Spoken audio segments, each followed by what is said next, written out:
Vivo's Y51 has a lot of resemblance with the Vivo's mid-range famed smartphone, the Vivo's S1 Pro.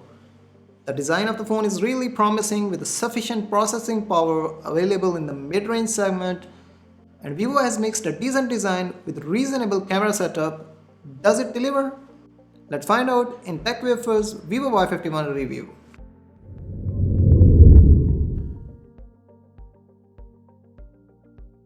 Let's start with the design and the display. This phone has a glass back with a plastic frame and has a 6.38 inches Full HD Plus AMOLED screen with an in-display fingerprint sensor with also the protection of a tempered glass. And the form factor of the device is really sleek. From the in-hand feel to entirely luxurious finish on the back panel, the Y51 has a style that is nothing short of a premium smartphone. Maybe it is a square or rather a diamond-shaped rear camera module which is becoming a new trend in the tech industry, period, or a relatively light and ergonomic profile, or perhaps the red accent on the power button. That makes the Vivo Y51 look and feel better than most of the affordable smartphones that are available in the same price bracket. The display of the Vivo Y51 has a regular U-shaped notch and the glass back has a handy curves toward the side edges, which makes it easier to hold this device in our hands. The camera module juts out a little bit, but that could be covered with a clear TPU case provided in the box. Vivo is definitely not using real glass or real metal, but the finish is still quite premium, and the Y51 is extremely comfortable to hold even with underlying massive 4500 mAh battery. The default calibration seems pleasant to me, and the color of the smartphone could be customized as per your convenience.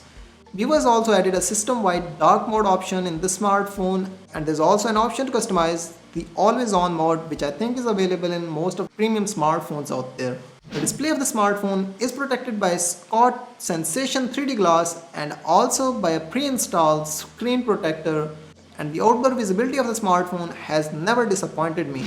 The display of the phone also has HDR Plus certification. That means you can stream HD content on this smartphone on Netflix and other alternatives.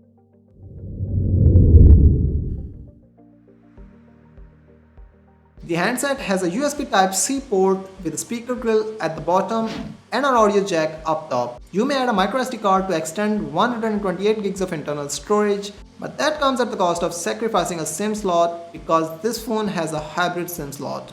The Y51 has an in-display fingerprint sensor which is fast and reliable.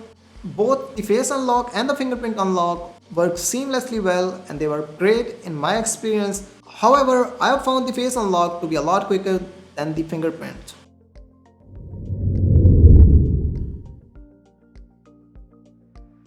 Speaking about the performance and the software, Vivo's Y51 is incorporating a Qualcomm Snapdragon 665 octa-core chipset which is based on 11nm structure. It is definitely a choice that falls short of what other brands are providing in the same price bracket, but none of them is providing an AMOLED display, I guess.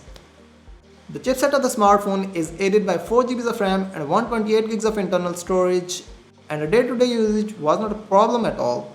High-end games like PUBG and Call of Duty are also playable. My recommended setting to play the game without any stutter or lag would be on smooth graphics at high frames. For what it's worth, this phone is carrying an ultra game mode that allows users to play uninterrupted game, and it also has an optimization center to optimize the setting for individual games as per their convenience. But if you are not into gaming a lot, then the performance of the phone should be sufficient in any kind of situation. The FunTouch OS on the Y51 is optimized enough. It is based on Android 10.0, which is currently the latest version in the public. And a great thing about the FunTouch OS is that it is being constantly improved by the Vivo, and thumbs up to the company for doing that. The interface of the software is still quite intuitive and feature rich. And there's also an option to remove any unwanted app from the smartphone, and that is great.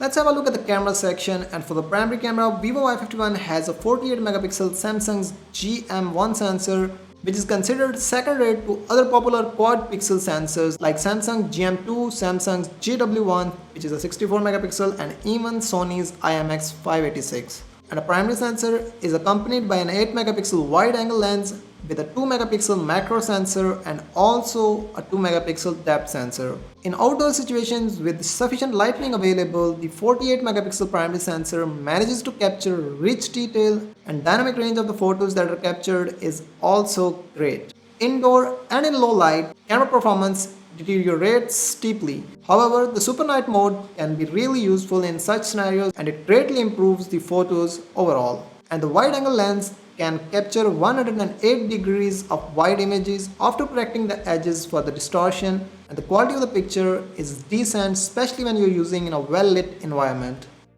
I'm definitely not a person who uses the macro camera a lot, but for the sake of the review, I tested the macro camera of the Y51 and it worked reasonably well.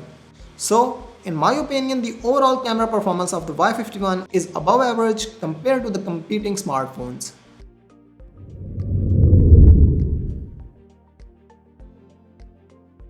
Speaking about the battery and the battery life, 4500 mAh battery of the phone sports 18 watt dual engine fast charging technology, and the phone can comfortably last for more than a day even with heavy usage. And the 18 watt charger is capable of charging this device up to 50% in 1 hour, and it fills the battery in 2 hours and 18 minutes.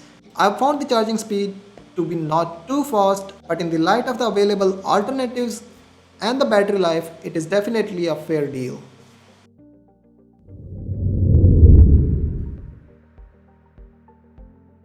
Now it is time for the verdict, and Y51 has a beautiful design, a well-calibrated AMOLED display, and a long-lasting battery with a decent camera module. It is almost an identical copy of Vivo S1 Pro, but at less price for sure, with some compromises. And I can confidently say that Vivo Y51 is a good deal for casual consumers who are not involved too much into the gaming. Okay, so that's pretty much it about the review of Vivo's Y51. Let me know how did you find it in the comment section below, and if you have not subscribed to TechWafer already, a sub to the channel would be amazing. Adil here, signing off. See you in the next one. Peace out.